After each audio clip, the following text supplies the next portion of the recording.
kahit naka full volume na, mahina pa rin. Ito yung sira nitong Bluetooth speaker na to.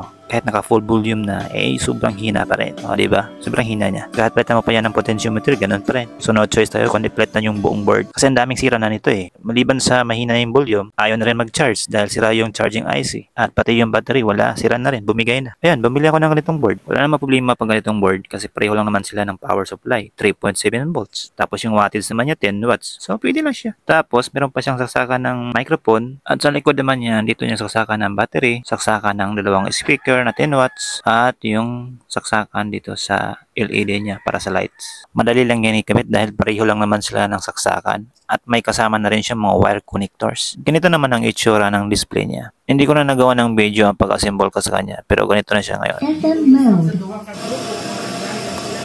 Line E mode. Bluetooth mode.